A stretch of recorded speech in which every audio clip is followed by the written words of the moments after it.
Okay, good evening and welcome to another episode of Kavi's Corner, where it's our privilege to have with us a friend, an IIT alumnus, and a very interesting personality, Mr. Shailesh Gandhi, who you know as an RTI activist, to engage with us on the topic of Right to Information Act.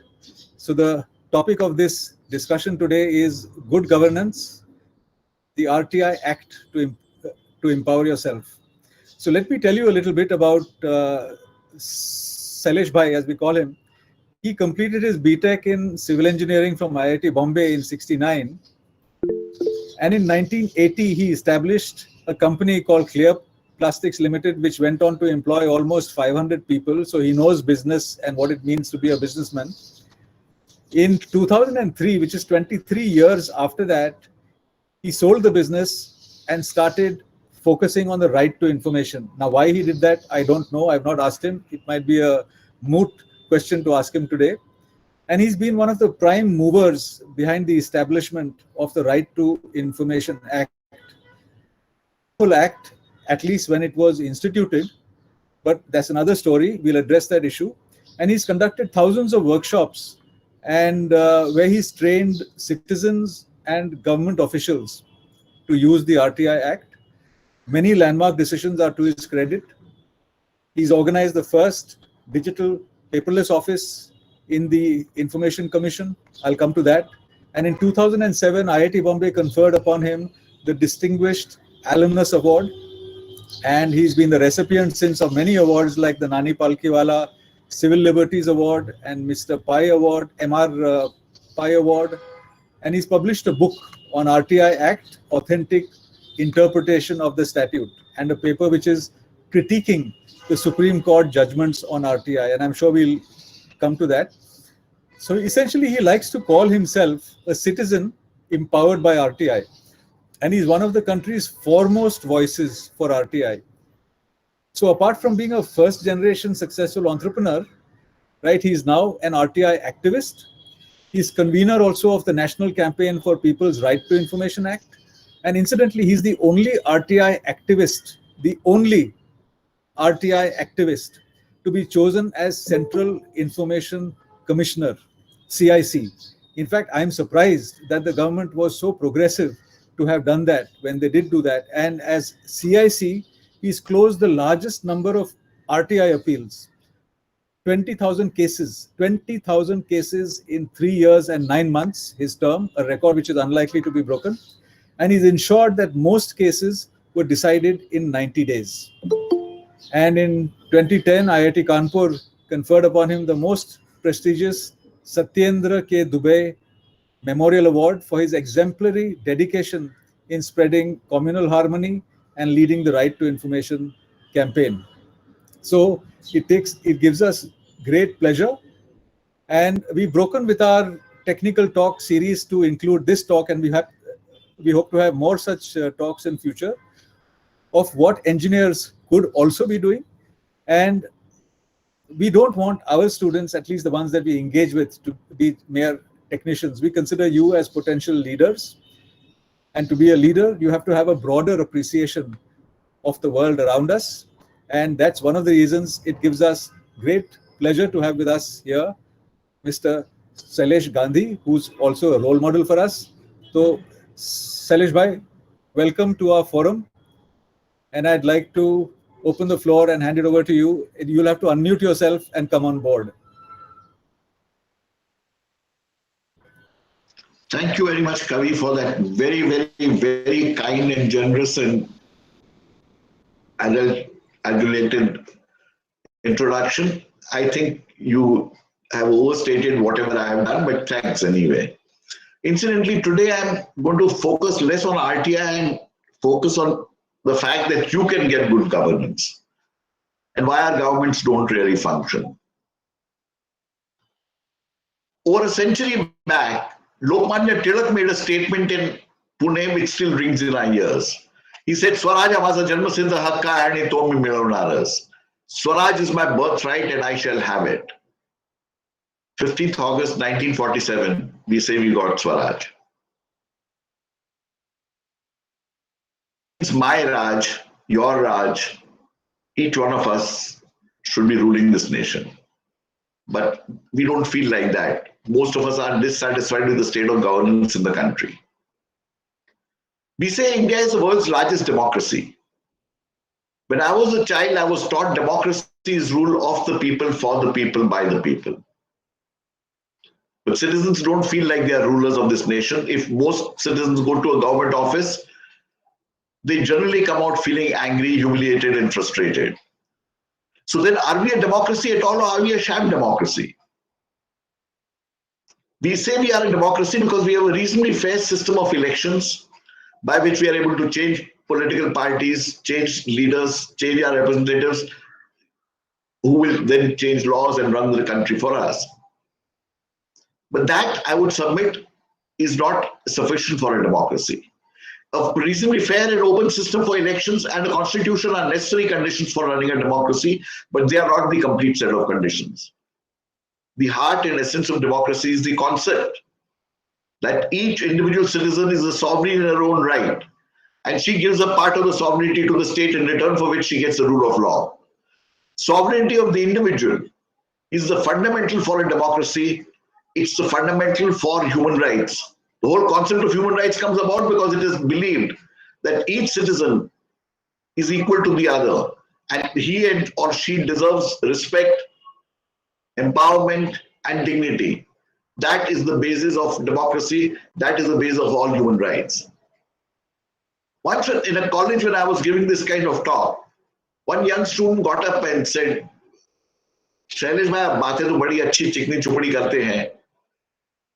ऐसे हो सकता है क्या? Can we run a nation with 130 crore rulers?" Incidentally, in Hindi, we use the word Lokshahi for India. Lokshahi again has only one meaning: लोगों की शहनशाही. Each one of us should feel like a Badshah or Begum when dealing with the government. So this chap said, "Sir, आप बात तो ऐसी कर रहे हैं, it's not practical." And let me give you two stories which I gave them also to illustrate what I mean. The first story is of United States of America. I'm not saying everything there is perfect, but in terms of democracy, they have a 2-century lead over us. Even an immigrant from India, Pakistan, Bangladesh, China, if he or she has applied for the green card, that's permission to work there, or the citizenship of America, will easily pick up a telephone to ask about the status of their application. In order, when it is likely to be considered, if there are any defects, and so on and so forth. And 99% will get a perfectly rational answer from the other side of the phone because a human being has called. You are all first-rate citizens of India. If any of you has applied for a change of address in your ration card and you have not received a response, most of you will not pick up the phone to ask. Even if you go to the office, your chance of getting a rational answer is just 50-50. That is what I mean by importance and dignity of the individual human being. Another story I'd like to tell you, which is a story you all know, but I'd like to present a slightly different perspective. Mohandas Karamchand Gandhi got inside that train in South Africa at night about 125 years back. He had a first-class ticket, but the white man objected, hence he was taken off the train. In that same story, it's mentioned that Mohandas Karamchand Gandhi sent a telegram complaining about what had happened to him. And in about 12 to 14 hours, a railway official came and put him on the next train. Think of the significance of this. 125 years back in South Africa, Mohandas Karamchand Gandhi was not a citizen of South Africa. Mohandas Karamchand Gandhi, by South African law, then was a second-rate human being. Despite that, the system responded because one human being had complained. Today, if you're traveling by Indian Railways and have given a complaint, forget 12 to 14 hours. In 12 to 14 days, if you get an acknowledgement, you will consider yourself lucky. Respect for a human being and recognition that the human being who is a citizen of this nation as the ruler of this nation is fundamental. The entire government belongs to you. You and I are the rulers of this nation. That concept has to get translated into actual practice. Respect for us. Respect for, and as far as information is concerned, incidentally, everything in government belongs to you and me individually. At one college, I was asked by another young person, he said, "Sir, if I like a government car, can I take it home?" I said, "You can't take it home." He said, "Sir, फिर तो आप झूठ बोल रहे हैं. You are telling me I own the car and now you are saying I can't take it home." I said, "You can't take it home because you are in partnership with 130 crore other Indians. So if you take the car, the others get deprived. But the information in the files, in the computers, in the cupboards of the government also belongs to you. You own that. And therefore, you have a right to get all the information that belongs to government, except a few things which are exempted by the law and which are also sanctified by the Constitution of India. Therefore, let us recognize that we deserve much better government, a government that respects the individual human being. A survey of mine shows that almost all Indians crib for about 2 to 3 hours every month about what is wrong with the roads, with the air quality, with corruption, and so on and so forth. Does that cribbing change anything? Can it change anything? The answer is no. My submission is, can we take responsibility? People say, how do I take responsibility? I need an organization. I would submit we don't need anything like that. And I'd give you a few instances when I realized this when I became an information commissioner. Government is not designed to deliver. There are structural problems with the government and nobody talks of it. The citizens are the only ones who need to talk about it, to focus on it and correct these things. Let me give you a few examples of this. I'll start with my first encounters at the Information Commission. I found files. Many of you may have seen government files. They are different from the ordinary files that citizens in private industry and businesses use. A normal file has 2 center punches into which you punch a hole and put it in a file and put a clip on it. A government file is not like that. Generally, it is got a hole in the left-hand side corner of the paper and the file. And a shoestring is passed through that and it is tied there. Fair enough. Another way of doing things. Then this file is taken and put on a slightly hard cardboard gatta. There are 2 flaps and a nada with which it is tied. Because of this, it is not possible to put the files in filing cabinets. So they are generally piled up in shelves or cupboards. So if you want one file, you take the whole pile off and put it back. I found it very time consuming and very irritating because I was not used to this nada chod nada ban. And I realized that if I looked at 60 files in a day, about 15 minutes of my time would have been spent in just tying and untying strings. So I asked people, is there a law? Everybody says there's no law, but this is how it's done. I stopped doing that. But apart from that, somebody told me that why this was like this. I kept asking people, why is this system like this? And one person told me, he said, when over a century back, the British transferred the summer capital from Delhi to Shimla. They had to transport all these files. So they put these in gunny bags, put them on donkeys, and transported all the files. Because of this method of transportation and putting the files, the papers got distorted, papers were falling out, files got distorted. And a young British officer came up with an innovation. He said, let's put hard cardboard pieces below that and tie it up. Then this will not get distorted and they'll travel well. 15th August 1947, the British went back. The capital shifting stopped. The donkeys were retired.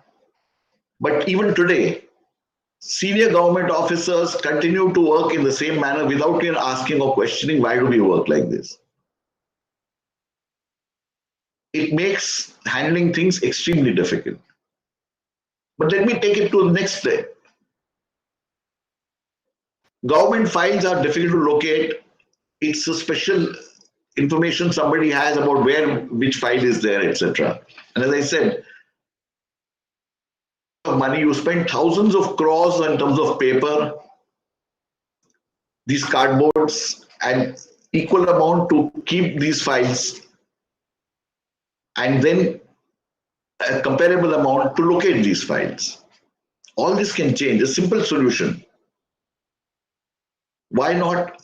Today, all offices have computers, including Gram Panchayats. In Maharashtra, to give an example, there are 28,790 Gram Panchayat offices with computers, with internet connectivity. One person who is trained to use a computer. Every Gram Panchayat has this, and the similar situation prevails all over the nation. Most letters are typed on a computer, but a computer is used basically as an electric typewriter. Just pause for a while. Instead of using it as an electric typewriter, taking out printout and then putting it on files, and this file traveling into various places. If the electronic file was transferred, which is what all of us are doing, an email is sent, we don't need to use the paper. We don't need the space to keep this. And it is much tougher to change anything on those files. There are a lot of systems, you are all aware, whereby any change can be detected and what it was before can be figured out. Backups can be kept, let's say for a file in Tamil Nadu, the backup could be kept maybe in Delhi or Bangalore or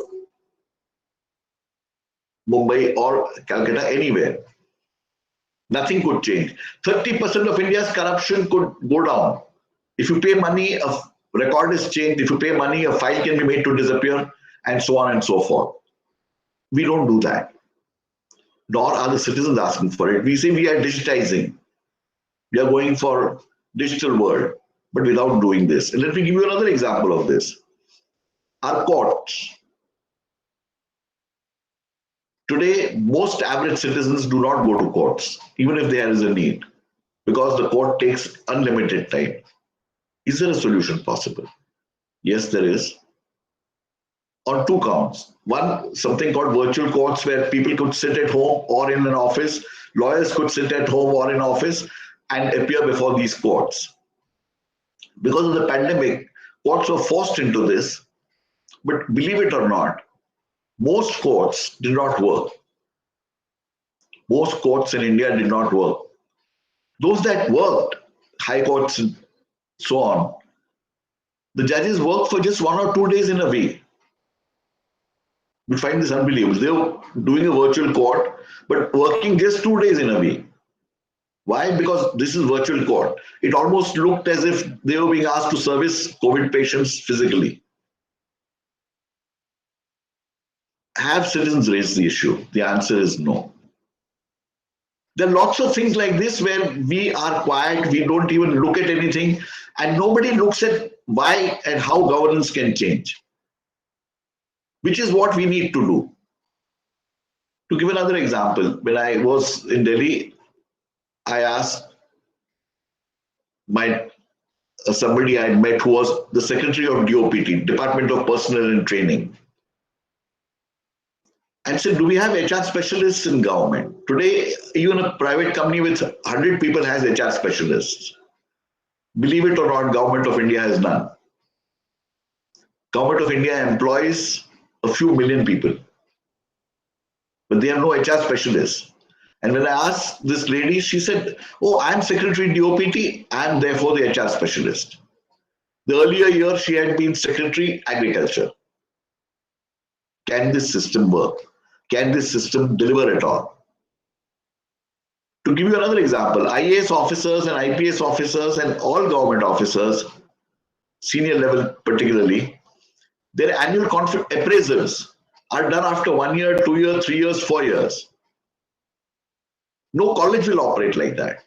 But our system operates in this manner. Does anybody take ownership of this? The answer is no, unfortunately. Another example I'd like to give you.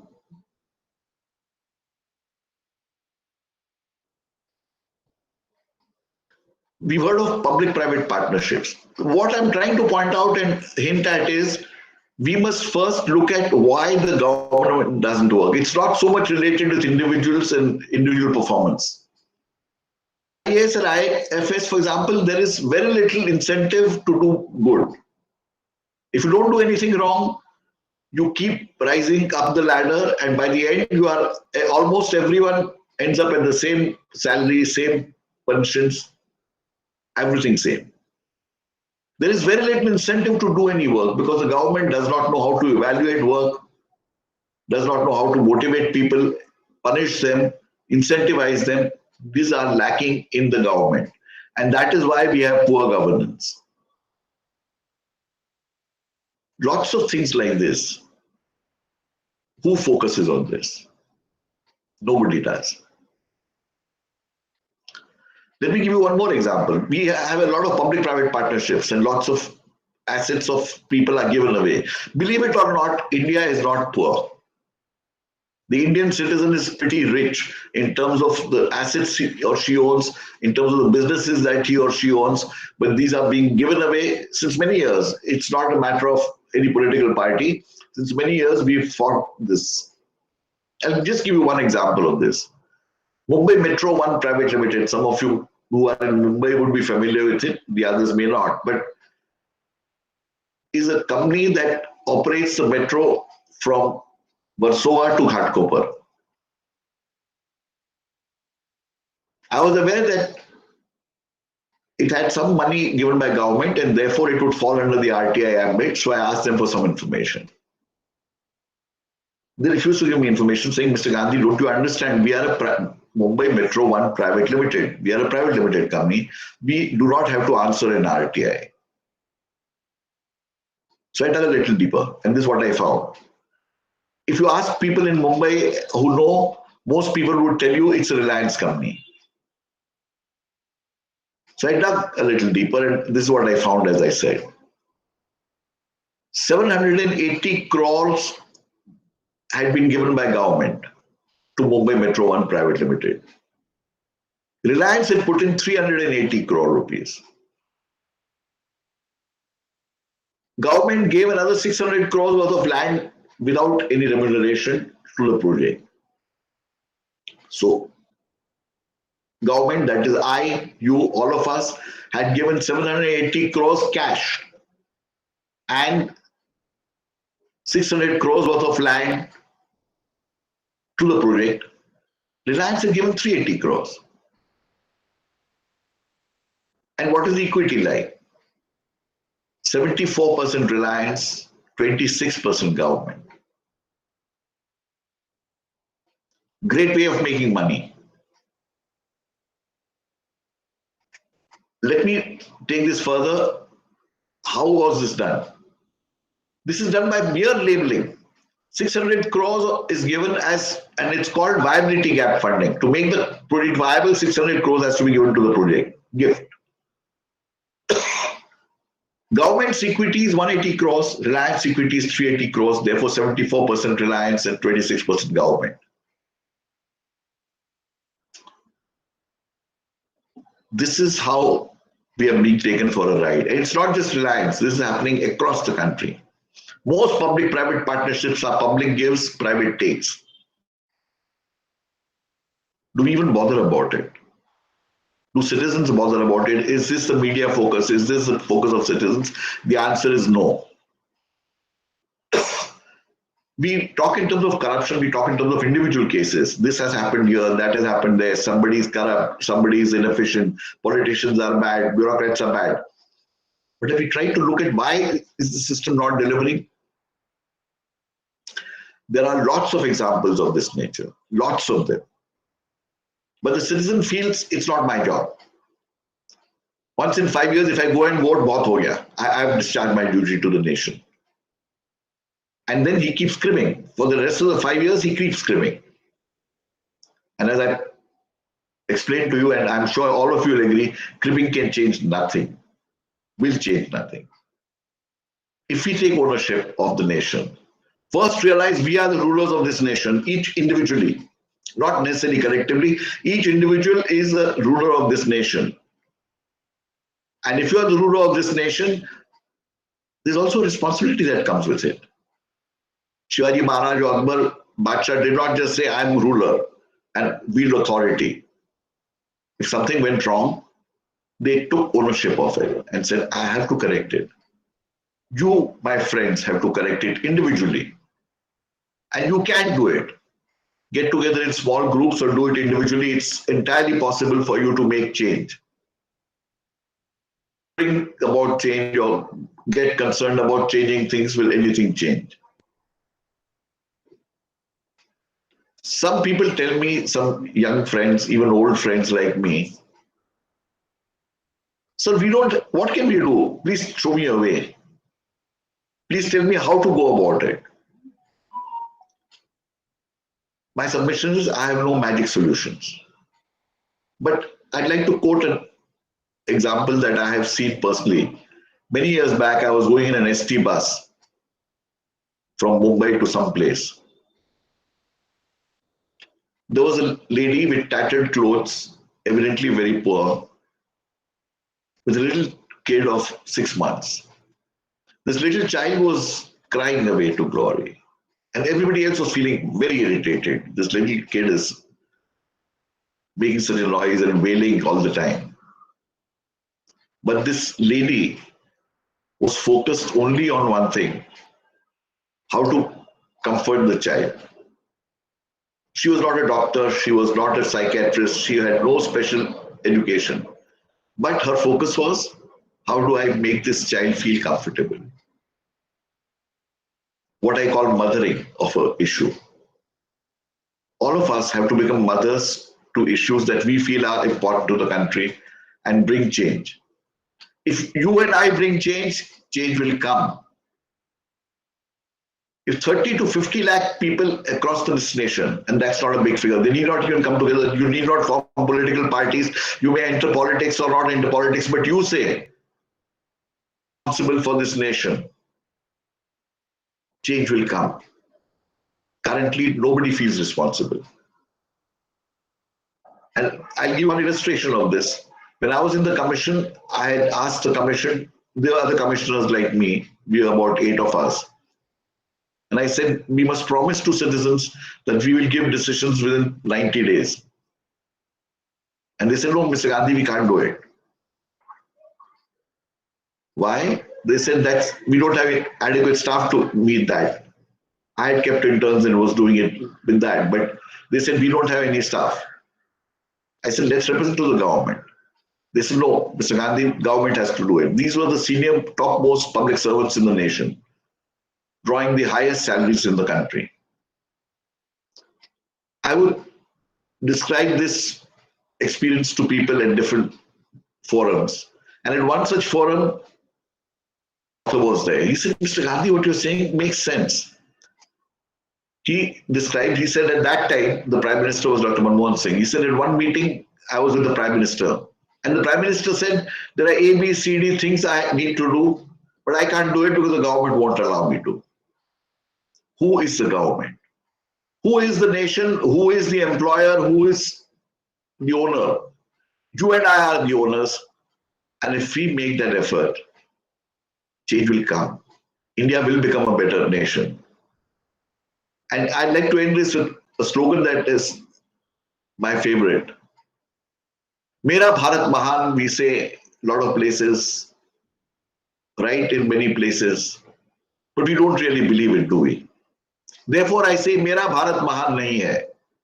Mera Bharat Mahan nahi hai, par ye dosh mera hai. I, the individual sovereign citizen of this nation, am responsible if India is not great. Each one of you is responsible and each one of you has the potential to make that change.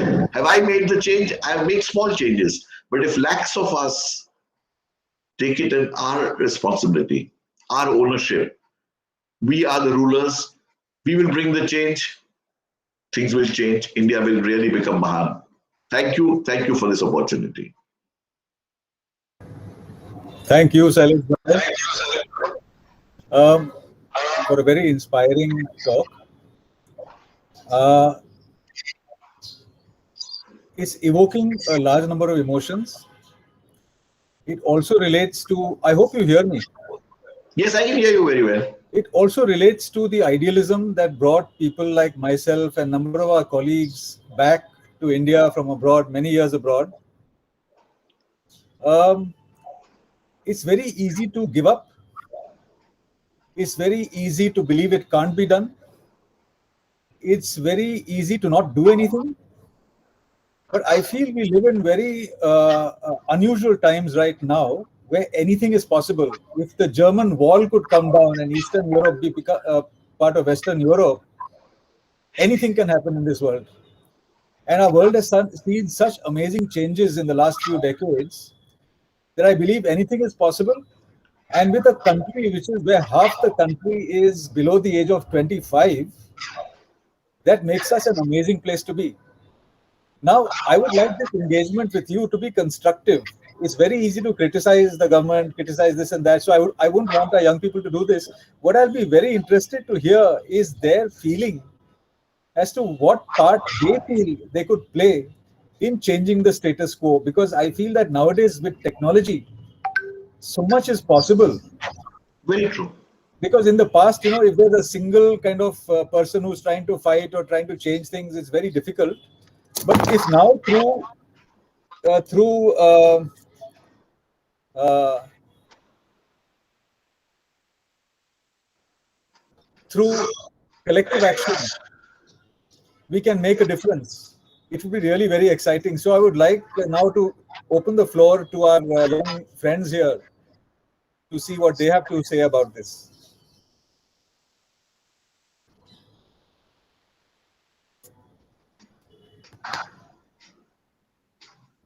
Any volunteer?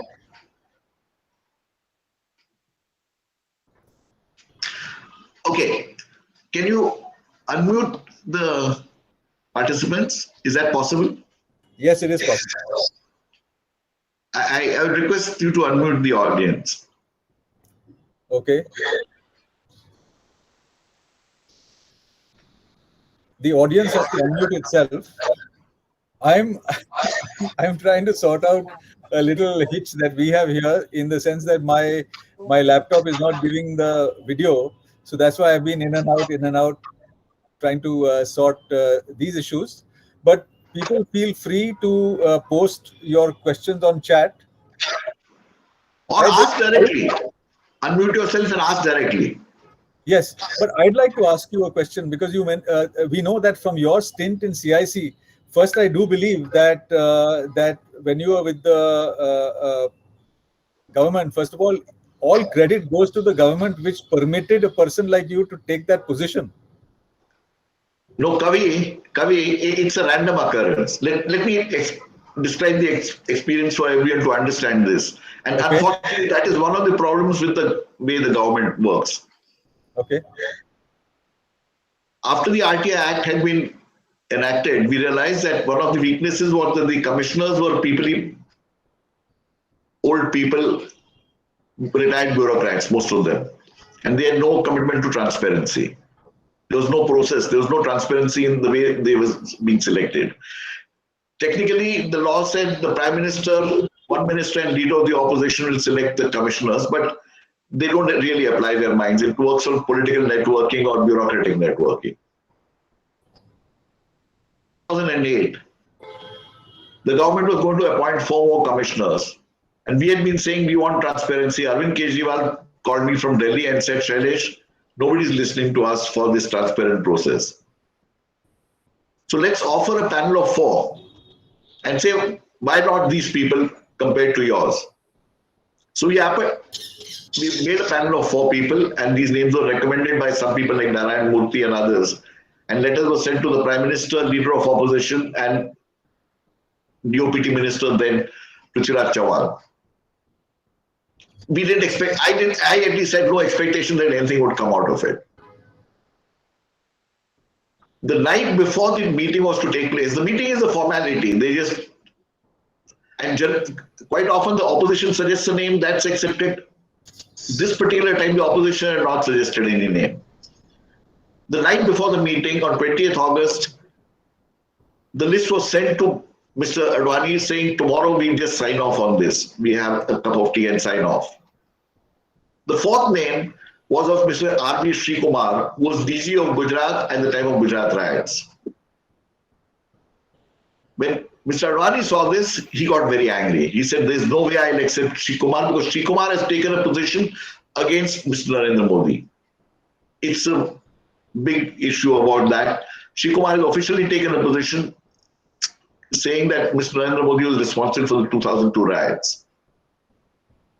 So he said, I will not accept this. And very casually, he said, why not one of these civil society names?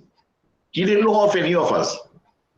This message went back to DOPT minister and they cancelled the next day's meeting. Out of those four names, Prithviraj Chavan knew nothing about me. But he called up somebody in the software business who he has some faith on, who is in Mumbai, and asked him, he said, "Ye Shailesh Gandhi kaisa aadmi hai?" That fellow had also never met me. But he had read about some of my work in newspapers. He said, no, very good chap. They said, bana do. It's a complete random occurrence. Nobody had thought about who's Shailesh Gandhi, what will he deliver, what is his capacity, kuch nahi. And this is how we keep selecting most of our people. It may be worth understanding that our Supreme Court judges, High Court judges, minorities commissioners, children's commission, women's commissioner, Lok Ayog, Lokpal, all these are selected in a random way. More out of political networking or bureaucratic networking. Sifarish bazi se. Rather than by any set criteria. There is a better process for selecting of a police constable. But at the highest levels, we select in a completely arbitrary manner and we need to change that. There are so many things like this we need to change. And this is one of them. So when people tell me, Shailesh, you were good and therefore you were selected, I said it was a random occurrence. Whether it was good, bad or ugly is a different matter. Okay, but did they know that in the process they are setting the cat amongst the pigeons? I don't think they even thought about it, you know. So tell us one thing. When you were there, you disposed of some 20,000 cases, right? In how much time was it? Almost 4 years, right? Yes. I average about 5,400 cases a year, whereas the All India average right now will be in the region of 1,500. Okay. Commissioners average disposal is about 2,000 at that time, 1,500 to 2,000. Last year, the average disposal was 2,500, whereas my average was 5,400. In fact, in the last year, when I was there, I had disposed 6,000 cases. 1,000, 9,000 is possible to do. Today, most commissions have pendencies of 2 years and 3 years. That's hitting the Right to Information Act very badly because after 2 or 3 years, most average citizens are not interested in information. As I tell people, right to information will become right to history. Okay, so we have some questions from the audience. Sure. Aditya Agarwal is asking. And just one thing, in case anyone disagrees with what I'm saying, please feel free to say that. Okay, we've not got there yet. Okay, fair enough. So Aditya Agarwal is asking that since Shailesh sir has been a successful entrepreneur, does he feel that the problem with governance is somewhat attributed to a, quote, human resource management problem, unquote, where India is a nation of 1.3 billion people? Do we lack the manpower in government to handle this kind of load on the system? And also, many people join government service with the Aram ki zindagi hogi attitude, and you don't think the same way when joining a private company. So what do you think about this? I completely agree that this is one of the serious problems. There are many problems, but this is one of the serious problems. And I personally feel it's lack of HR expertise. See, 50 years back, even private companies, just anybody would be HR specialist. But today, as I said, a company of 100 people also has HR specialists. The government really doesn't have. And not just the central government, the state governments, all of these, they are used to putting just anybody as the HR specialist, and therefore they lack the expertise which is available in India. There's nothing great about it. You are absolutely right. This is one of the elements which is strongly missing and which needs to get corrected. In fact, in a lot of government positions, there are a lot of vacancies, which in India is, to my mind, a sin. In India, we should provide employment. Positions are sanctioned but not filled.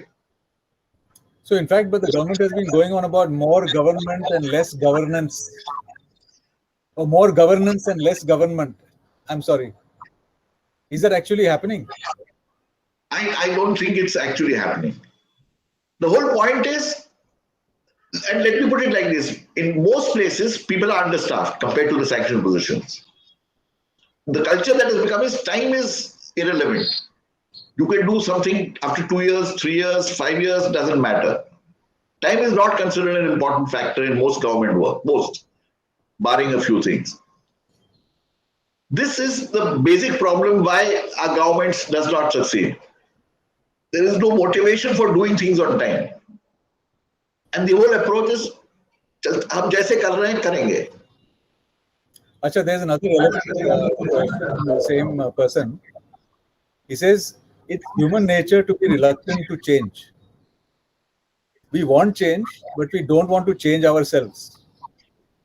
So people have become habitual to cribbing, while many government servants have accepted the fact that the system cannot change. The government servants have accepted the point. But he goes on to say that many people want change but are too scared to probably do so, since a lot of us are scared to contradict how the government functions and of the government itself. We are scared of the government, and there are reports of people being sent behind bars when they speak up and stuff like that.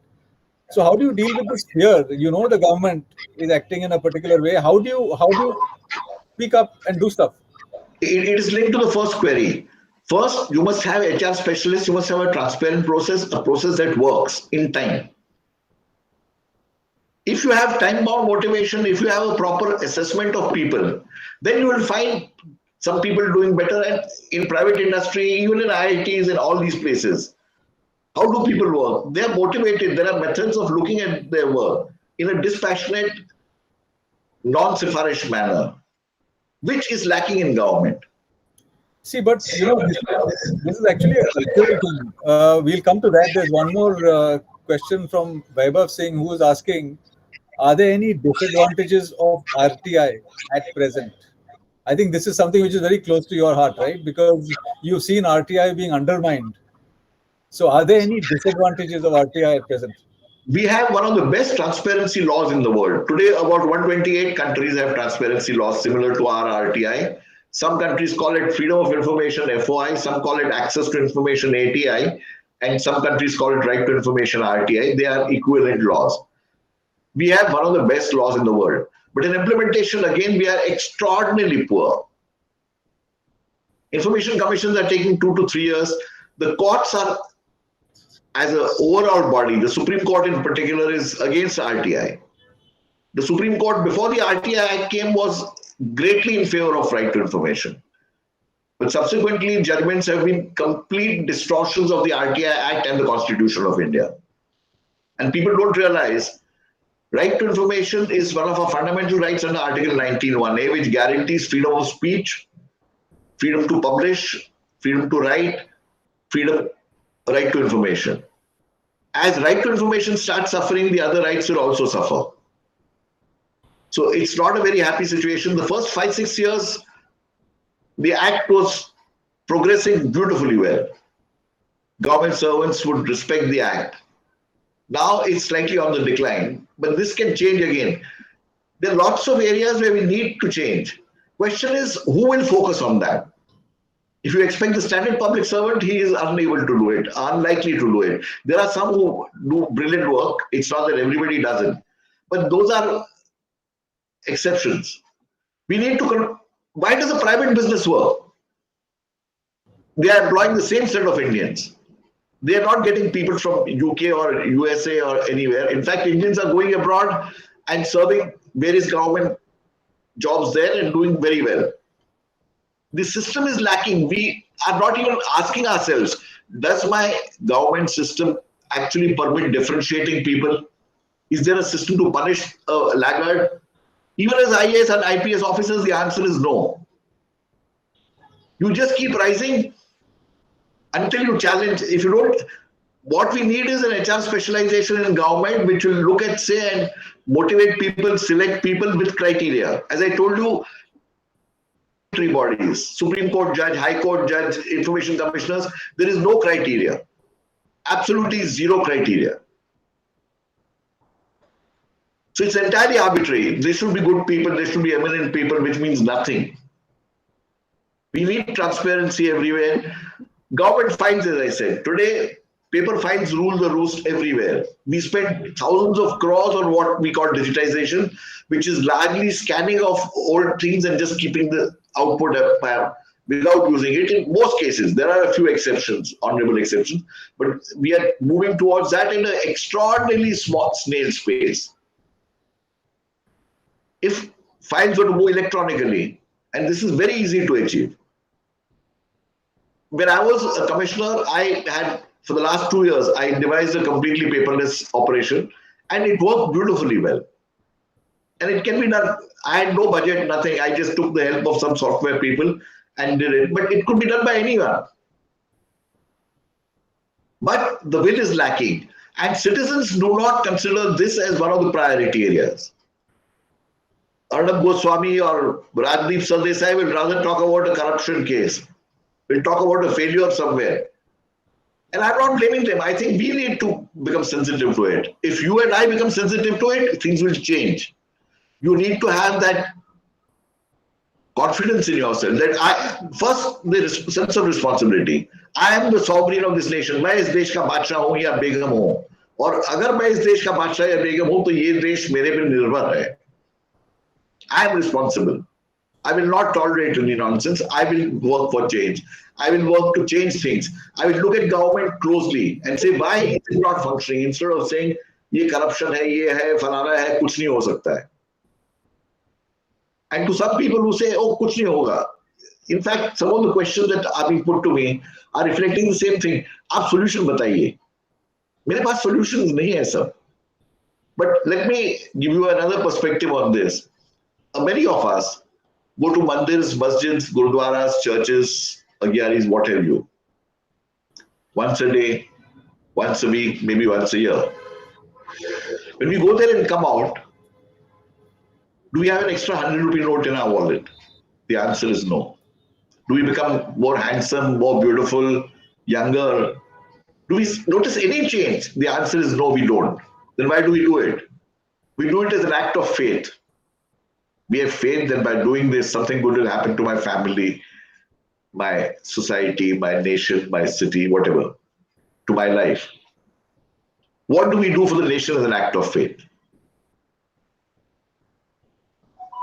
Let us have that faith that by putting in half an hour or 1 hour or 2 hours in a month, every month, regularly, as my duty to the nation, not that somebody tells me, not because there's a law expecting me to do it, but I will do it because I feel a sense of responsibility for the nation. And I feel responsible for the nation as the Badshah or Begum, and अगर ये देश ठीक नहीं है तो मैं इसको ठीक करूँगा. Try that. Do it as an act of faith for the nation. India will change. India will become far, far better country. This is a very important point that you brought up. And, one big lesson I've learned over the last few years is that you are as powerful as you believe you are. Absolutely. Right? And we've shown this hundreds of thousands of times in e-Yantra itself. First of all, the existence of e-Yantra is because a small bunch of us believe that we can make a huge change in the empowerment and the education of young people. That's why e-Yantra exists, and it's found an echo, it's found a resonance in young people who've risen to it, and they've taken up amazing challenges we put to them and come through and become empowered in the process. So I think we need to do something similar in this kind of space, where empowered as a civil society member and not only technically empowered. So I do hope this is the start of a series of engagements. I'm not ending the talk now, but I'm just pausing it to just give food for thought for our young people here. This is a conversation that needs to continue. That one is as powerful as one believes one is. Absolutely, absolutely. Kavi, you put it beautifully well. And we have a number of questions here, and they're coming fast and thick. And I think we need to have multiple engagements, right? For people to believe that you are approachable and that together we can make a change. Now, what I'm hoping out of this interaction is that we have a large community of young people who are a part of the e-Yantra movement, if you like. If together we can organize ourselves and do something meaningful, it would be really great. Okay, so with that spirit in mind, I'd like our young friends here to kind of think ahead. But some questions here from Vaibhav Singh. Okay, he's asking, no, we have Gaurav who's asking, I have a question, sir. What do you think about the rise of monopolies in New India and the privatization that the government is currently doing? I give you one example of Mumbai Metro, one private limited, our airports. Most of it we are being swindled. The question is, are citizens making groups to say, we'll have an agreement like this, we'll monitor every agreement? The answer is no. We are not bothering about it. Most of us take the approach कि सरकार का है मेरा क्या है सरकार मेरी है ये अगर हम समझना शुरू कर देंगे the change will come. But do you think it will make a difference if a small bunch of us get together and look at similar agreements in other countries and give the government a format? Ideally, I personally feel a set of people for activities like this. I suspect you need lawyers, you need chartered accountants, you need computer specialists, a variety of team. We should look at this and say we'll continuously do it, committed to this. For example, I'm committed, apart from RTI, my fundamental commitment is to judicial pendencies. Yes. I focus on 2 or 3. And there's also an advantage. I would submit that if you are working individually, focus your things. Don't go off on too wide a thing. Aaj ye, kal wo. I've done that at some point in time. But I've learned that leaves nothing to be done. Okay. So focus कीजिए. Small groups can be formed. And once you take it in your mind कि मुझे इसका solution करना है, you can then figure out ways of doing it. Okay, we have a large number of questions. Let me continue.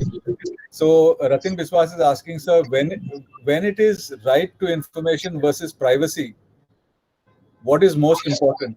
Because a lot of information is being hidden because of that, right? What is your view? What is privacy? First, let's understand this. The Supreme Court has said in a 9-judge bench in the Puttaswamy case that privacy is a fundamental right of citizens. Read the entire judgment. I have read it. Nowhere does it tell you what is privacy.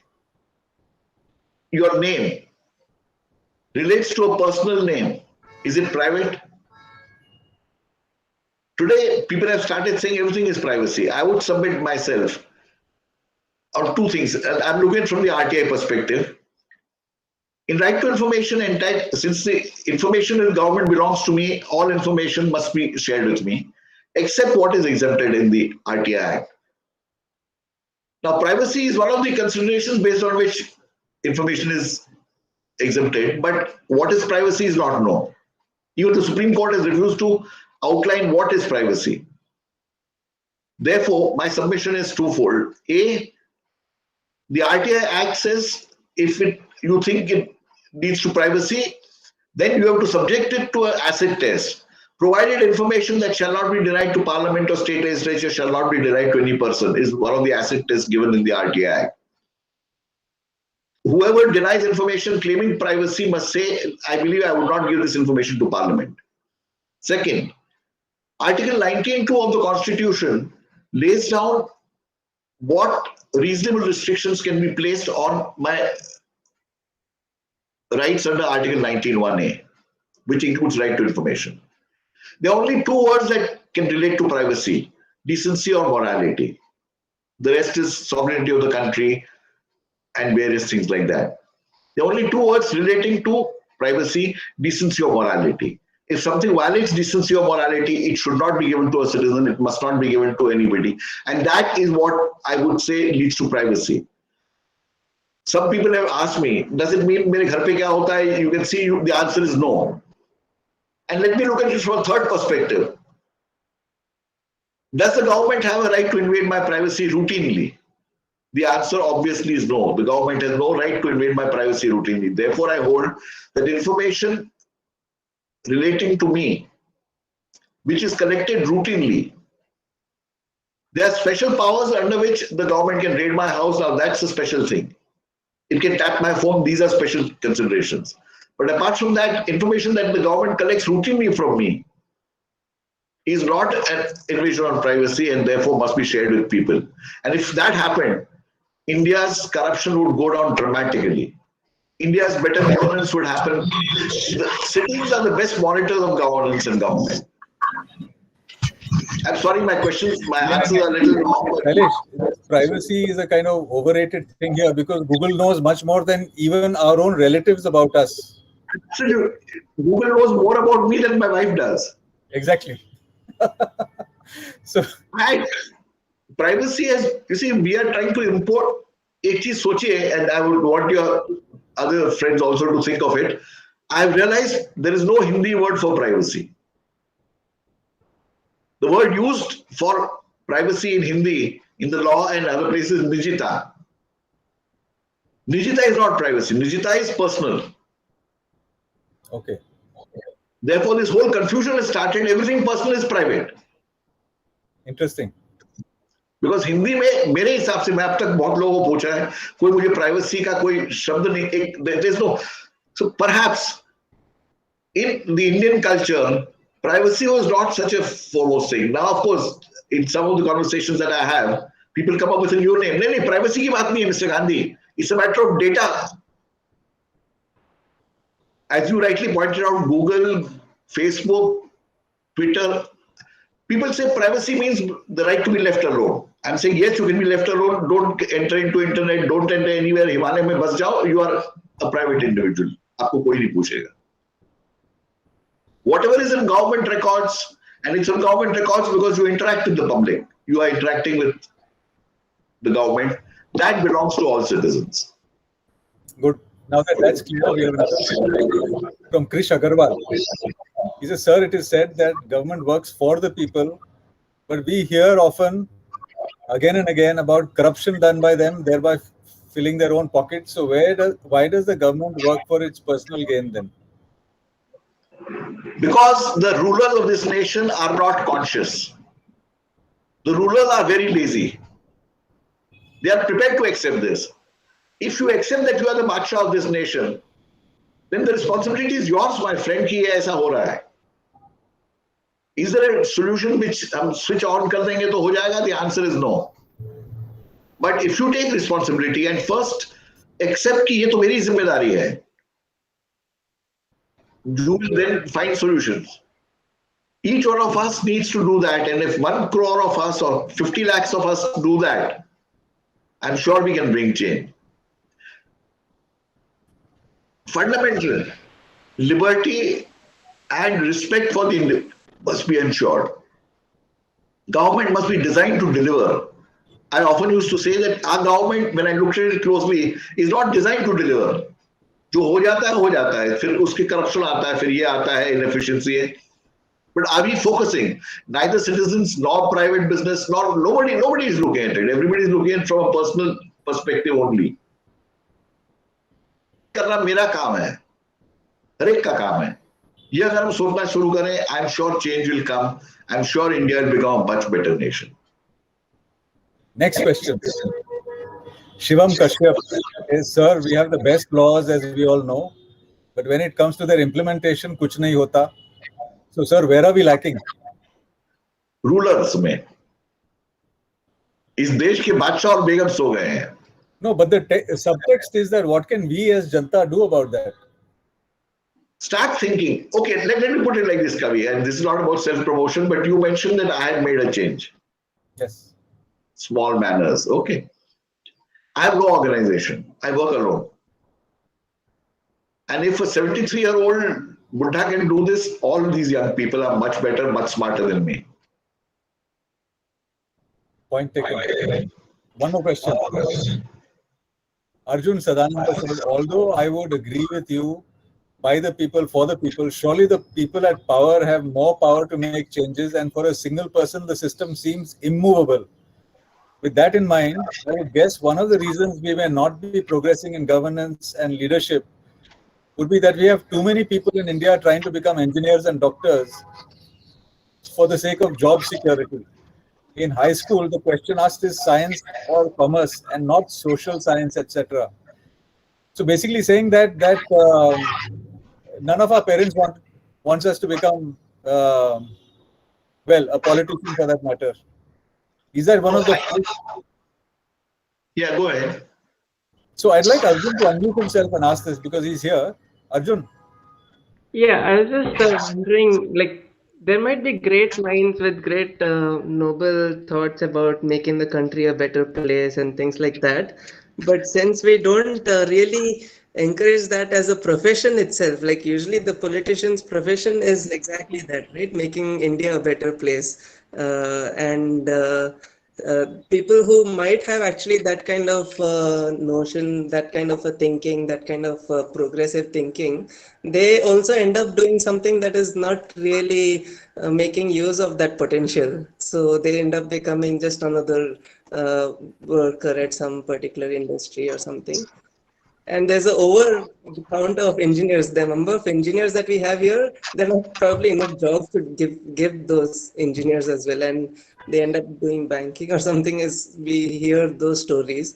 Instead, what if we encourage professions that make India a better place, like politicians and lawyers and social science kind of stuff, Civil servants. Yeah. Let me share with you my interaction with overall IAS people is they are people of good caliber, or IPS officers, they are people of good caliber. But the system does not allow them to a proper evaluation, proper motivation. That's what I'm saying. A good HR system does that. What's the difference between a private business and government? Government corrupt है, कोई ऐसे लिखा नहीं है भारत के constitution में कि corrupt होगा. And as some institutions of government which do run well, IITs are one of those examples. It's also a government institution, but it runs well. So ISRO runs well. But why then do the other systems don't work? Because there is no proper evaluation. As I look at it, if there is a machine, गन्ने का juice निकालने का machine है, उसको आप संतरे का रस नहीं निकाल सकते हो.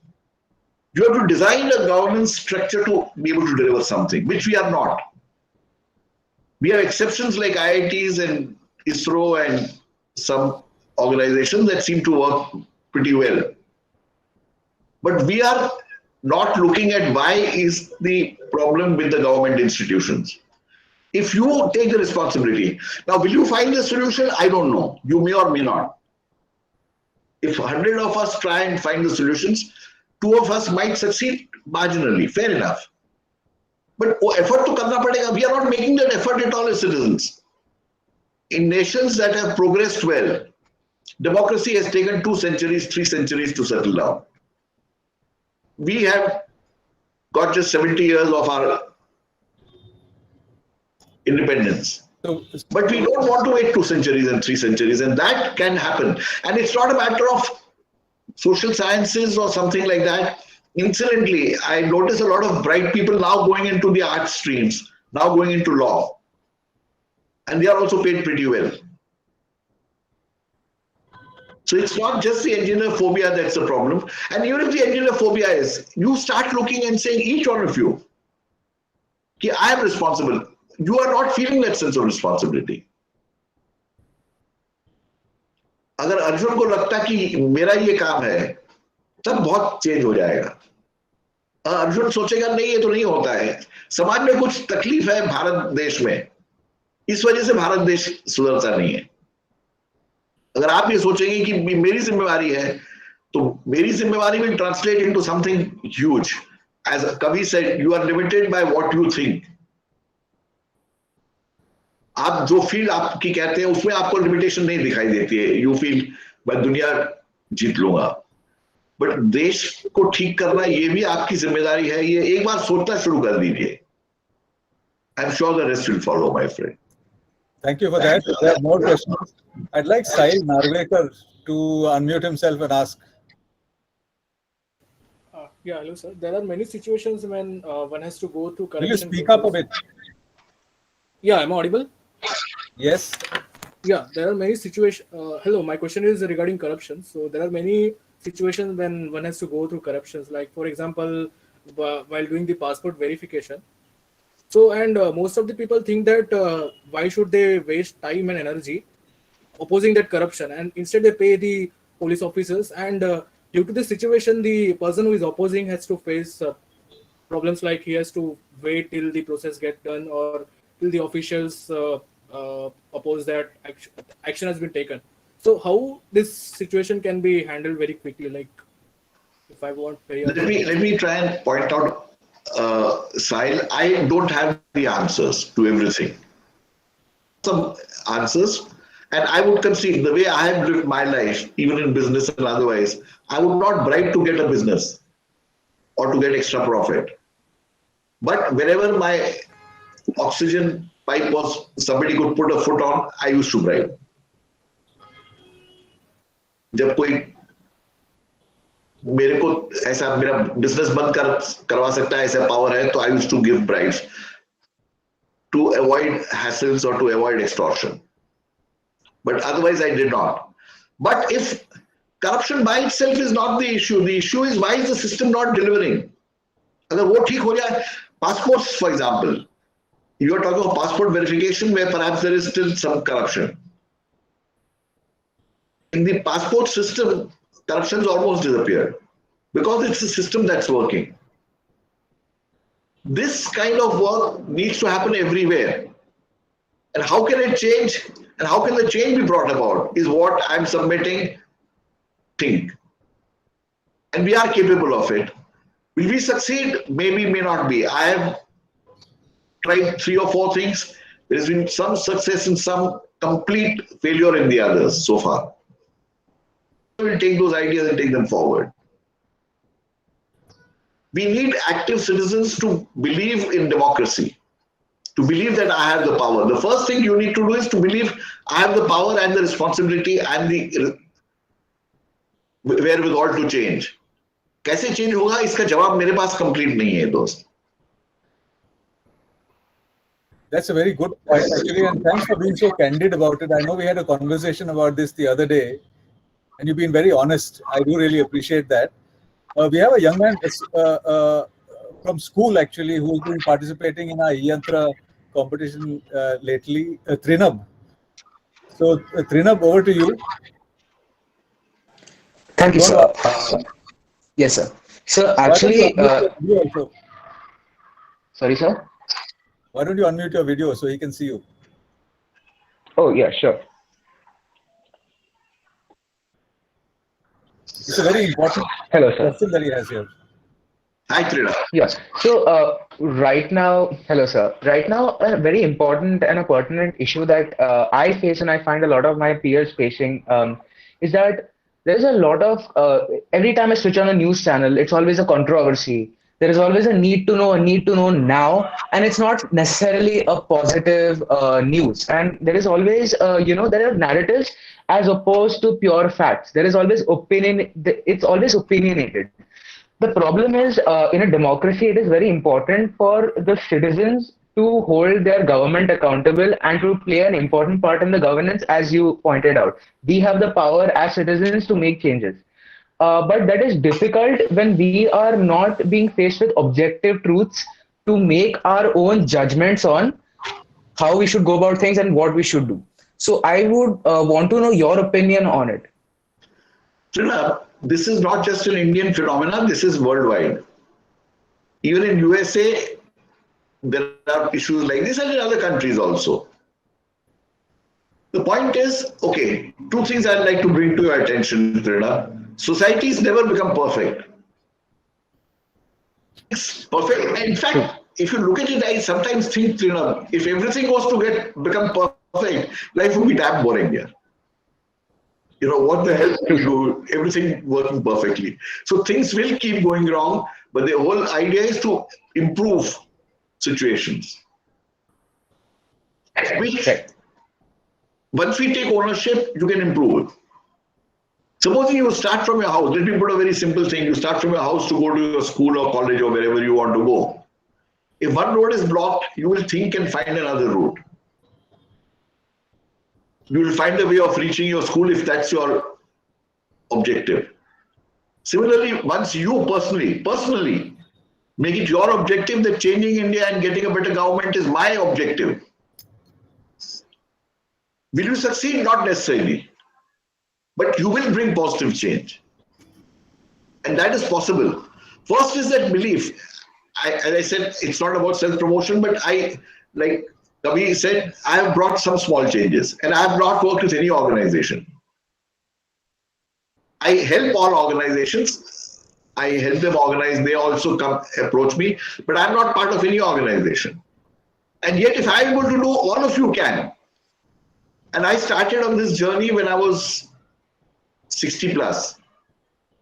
That's really old man. Whereas all of you are younger and smarter than me. Once you set it in your heart that I want to make the change and I will bring the change and I can bring the change, it will happen. I think. And even if, let me concede, you may not succeed. Like I said, in a lot of things I don't succeed. Judicial pendencies I've been working on since about 5-6 years and getting nowhere with it. Virtual courts I'm trying to push and it's a reverse. So these things will happen. But the conviction is that, and let me tell you a small story I learned, which I'd like to share with you. There was one friend once and I said, things don't work. And she says, look at it like this, Shailesh. Your house is next to a railway track. And there's a very big train which is there and not moving, and you believe it's very important that it should move. You don't know what to do. So you go and try and push that train, and the train won't move a millimeter. So you're huffing and puffing away. Some others see you and see, yes, this train should move. They also try and push the train. They're like together, but we can't move a train. But then maybe somebody comes along and says, hey, yes, that's true. So many people are struggling. He knows that train has an engine and he knows how to work that engine. So he goes and takes it away. But the fact that 100 people were required to huff and puff and perspire is there. Are we making that effort? In India, we are not making that effort. True, sir. In various, are we saying we want a time bomb? The nation, it's a matter of deep pain to me. The nation, you are too young, I don't know whether you would recall this, or you may have heard about the India Against Corruption movement. Lakhs of people were on the streets somewhere in 2010-11 saying we want a Lokpal. And if we get a Lokpal, all corruption will be solved. Now we have a Lokpal and nothing's happening. The Lokpal does zero work. But we are not questioning. The point I'm making is, yes, it is possible to organize people, it is possible to bring change. And not all of us will succeed. That I concede. Maybe we'll be amongst those huffing and puffing ones who do not know how, but वो engine driver आके देखेगा तब जब हम धक्का मार रहे हैं. अगर धक्का ही नहीं मारेंगे तो engine driver आएगा ही नहीं. Or maybe you will learn how to, and young people like you will become the engine drivers. I'm confident of it. They can become much more. Thank you, sir. Thank you so much. So we have a question from one of the guys who's not here in this meeting room, Neev Thakkar. He's asking, if a human is kidnapped, then the criminal will go to jail for a long time. But if an animal is kidnapped, then the criminal has to just pay 50 rupees. Why? Now that's more a philosophical question. But let me tell you, the way our judicial system works, even for kidnapping a person doesn't really go to jail necessarily. No, this is an interesting point. So he seems to be an animal lover. Obviously. So my response to him would be that if you think that the laws for which govern our relationship with animals are not good enough, then he should lobby to improve those laws. And I think That's that's right. I'm saying each one, whatever you believe is important, pursue that. okay. So a very moot question here from Krish Agarwal. Krish, do you want to unmute yourself? Because you can ask it yourself then. Yes, sir. So my question was, how do we implement good governments at our own personal level? I mean, where do we start? If we want to, question the government in some way, or if we don't like anything about the government, I usually discuss it with my parents, saying that ये तो नहीं होना चाहिए, and then we ये नहीं होना sometimes. चाहिए, फिर उसके पीछे पड़ जाइए, फिर उसके पीछे पड़ जाओ. ये नहीं होना चाहिए. जब आपको लगता है, select one thing or two things. Don't try and pursue everything. एक या दो चीज आप सिलेक्ट करके उसको पीछे पड़ जाइए. कैसे इसको ठीक करूं? चिट्ठी लिख के, कंप्लेन करके, रिप्रेजेंटेशन देके, राइट टू इन्फॉर्मेशन सीख के, राइट टू इन्फॉर्मेशन के जरिए, और कुछ नहीं तो 10 लोगों को, आपके दोस्तों को जगाइए कि ये बहुत करना जरूरी है. ये करना मेरी रिस्पॉन्सिबिलिटी, आपकी रिस्पॉन्सिबिलिटी, हमें इसको ठीक करना है. अगर वो करेंगे, my own experience shows that not every effort works, no matter how competent you may be. I call it a statistical probability. कोई तकदीर कहता है, कोई ईश्वर की मर्जी कहता है, बात वही है. हर चीज नहीं वर्क करेगी, but if enough of us make the effort, some of us will succeed. Shailesh, this is a point which is very relevant, that can we do something together? Like, for instance, now that perhaps I shouldn't be asking you this on record, but wouldn't it be nice if you could give our community a series of lectures or talks or workshops on RTI and how to make an RTI application? I would love to. I'd love to do that, Kavi. This is my work. If anybody asks me, I tell them you are doing me a favor. Okay, so what we can do is, we as a community, we can solicit issues that our young people want to tackle, and let us here's an offer. See how to convert that into. There are three or four issues, Kavi, on which I talk, each independently. I love these together.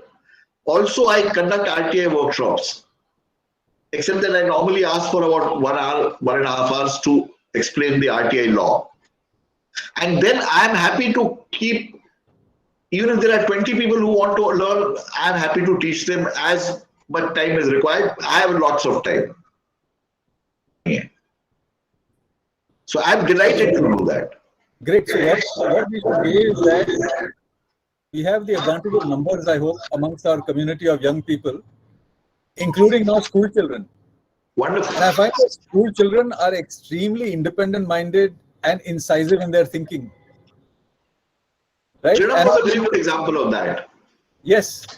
So there are many more like this young man. I feel that if they can put their minds together and as an exercise, test their muscle by writing an RTI application and seeing what happens. I am happy to take them through the RTI motions, give them the basics, then take them further. And in case they have any problems in solving those RTI issues, I will be very, very glad to help. Done. So we have a project, sir. So definitely we have Omkar Manjrekar who's got a question. But sorry to interrupt, sir. Like there is one more, like Palash, who is very curious to talk to sir. So is he available online? Yeah, Palash. Is Palash available online? Yes, sir. Good evening. I'm here. Excellent. Palash, why don't you ask your question? Palash is a student who I've interacted with this afternoon, actually. Palash, will you introduce yourself, what school you're from, and what stand? Sure, sir. So my name is Palash. Hi, Palash. Hello. So my name is Palash. I study in 8th grade from Children's Academy Thakur Complex, and I live in Mumbai. Oh, wonderful. So, sir, my question to you was, I agree with what Trinap said, and my question to you was that do you think there should be some kind of a post which gives out some kind of a response which is unbiased and helps people form opinions which are again unbiased? Yes, the answer to that is yes. But how will it happen? Exactly. So that was the second part of my question. You get together with Trina and set up such an institution.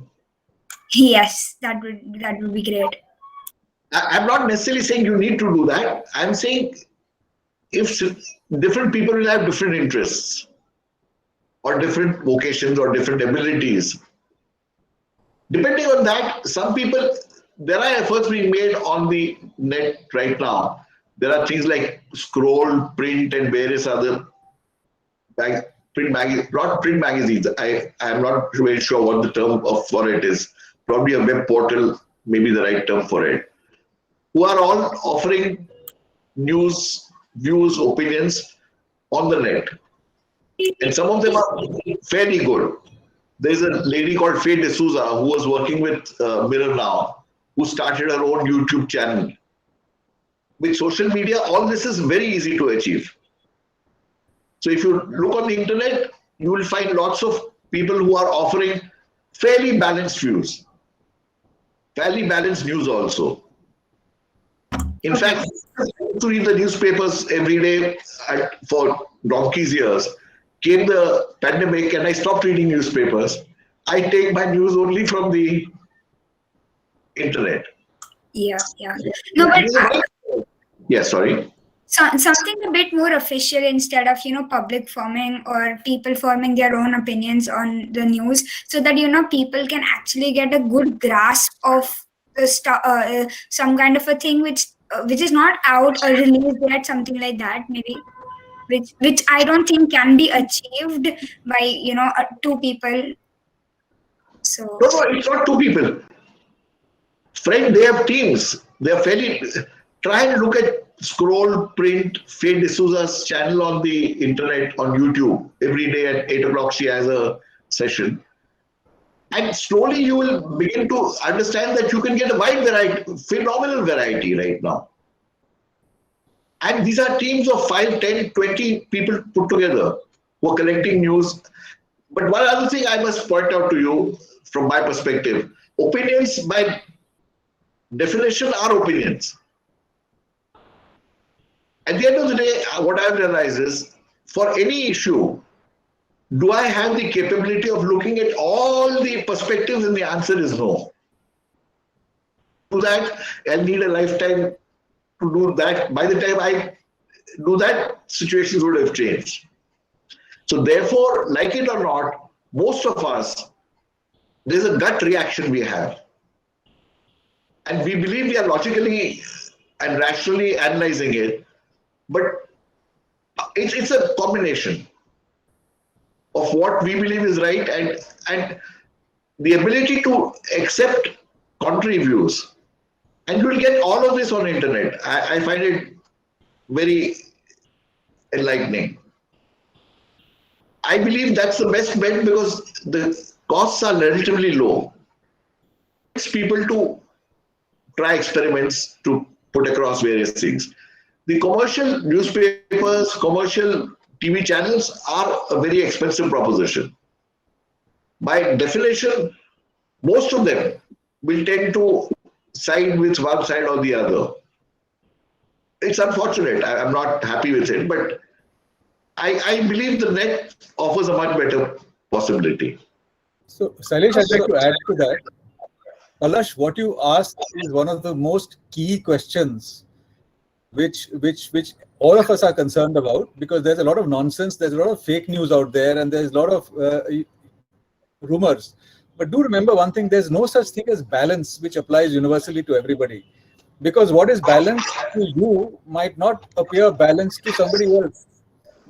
Okay, in the sense that I'm sure that even at this age, you've experienced family feuds, right? Relatives fighting against each other. And not really, but I understood you.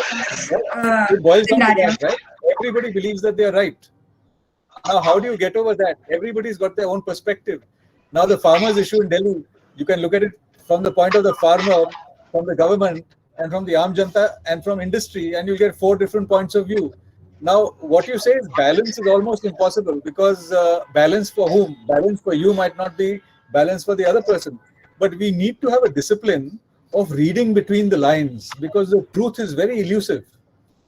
So, and nobody speaks the truth. In fact, I've read a very interesting book about how predominant lies are, okay, and how people don't speak the truth, and how surveys don't speak the truth. If you ask somebody a difficult question, it is rare that you'll get the absolute true answer. And this book goes on to say that the only place, the truth serum, is actually the privacy of the Google search box in the privacy of your bedroom. That's the only place where people speak the truth. Yes. So, having said that, a number of colleagues at IIT Bombay are working on fake news detection systems, okay, where they're using machine learning to detect fake news, okay. I think there are a few sites which help you at this point right now, which help you understand if there is some piece of news is authentic or not, and if you can use it for research, maybe for an MUN's purpose or something like that. Absolutely. So the fact is that I respect the fact that you guys have come up with describing a very real problem. In fact, why don't you guys start a portal where you give your balanced perspective of news for the consumption of young people like yourself? Yeah, I think that would be really interesting. Okay, where you can try and take these arguments apart and speak to the stakeholders and try and come up with a balanced view. Yes. And that would be a very, I mean, even if it's not the best news portal in the world, I'm sure the process will change you. And that will be the difference it will make. And the more young people who do this, you'll realize that there are many sides to truth. And we should respect the many sides and come up with something which is acceptable to everybody, because there is that. It's possible. Yes, I completely agree. And I will work on that. For sure. Good. And we'll help you do that. Sure. Good. Thank you, sir. Palash is one of the young men who's participating in the school version of our e-Yantra competition. And I had an opportunity to speak to him this evening. But we have another question here from Omkar Manjrekar. Omkar, would you like to unmute yourself? Yes, sir. Am I audible? Yes. Yes. Hello, sir. Yeah, it was really good having you here today. I am Omkar. I am actually one of the members of e-Yantra team. And this I do not want to ask a question, but it is just an observation. And to say that it is also a bit cynical. So let's say somebody orders something from a restaurant. And if the restaurant doesn't deliver, we have a very high chance of lodging a complaint with them. Okay, but the same thing doesn't happen when we talk about public resources, which are being shared by 130 crore people. And the reason I feel that is because each one considers themselves only 1 by 130 crore responsible at the most. And so since everybody is suffering, well, then everybody is suffering, and so it's okay. So yeah, I mean, how do we change this? So my submission is, first, I'm hoping I've not been able to get the message across adequately. Start believing you are the Badshah, what Kavi said in different terms. Start believing you can do it. And you will.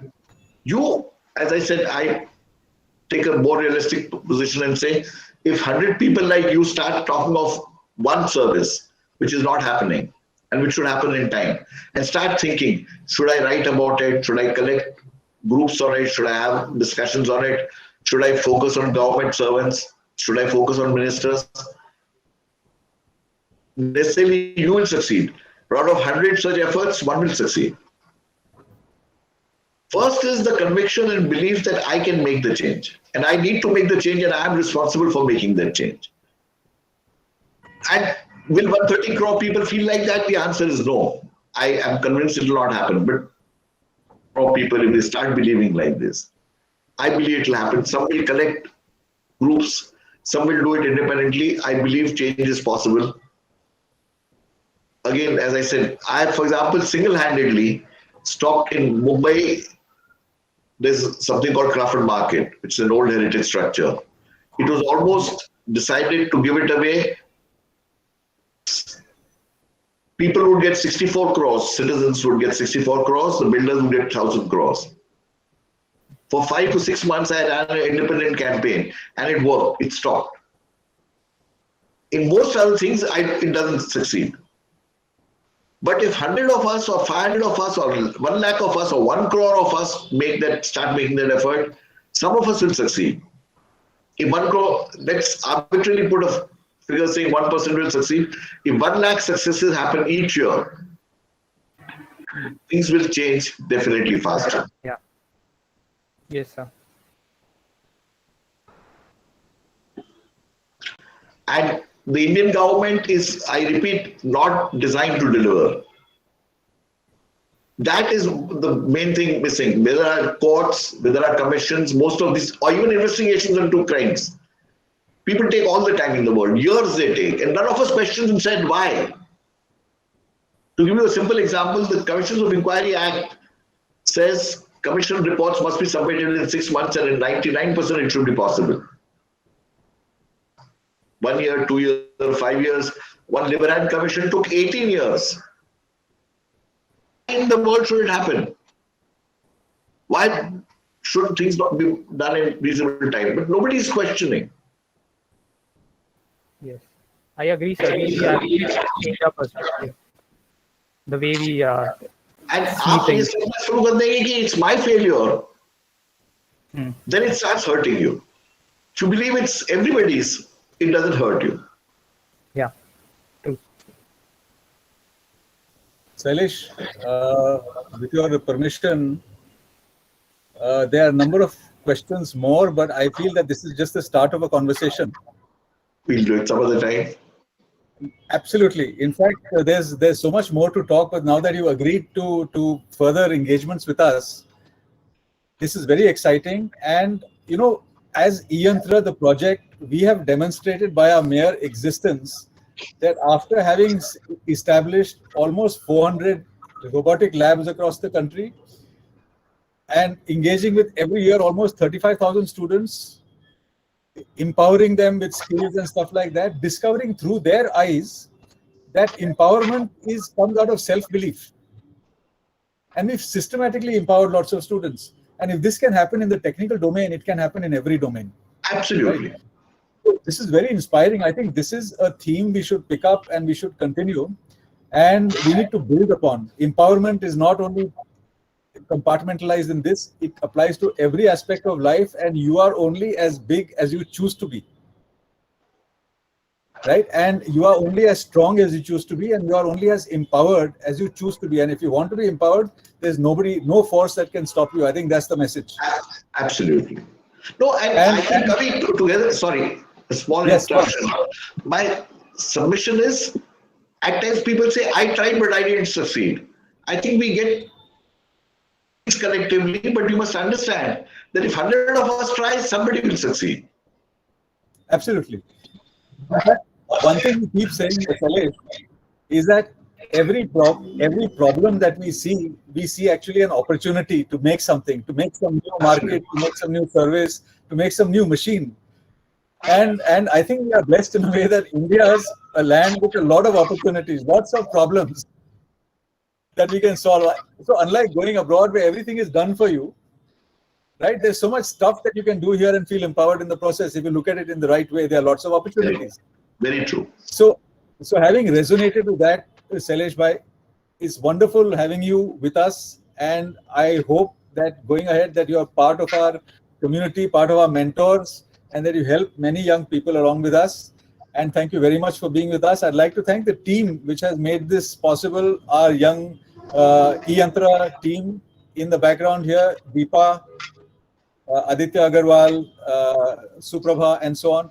Maybe what we should do is just the local in this thing, if they turn all their videos on, then we can take a little group picture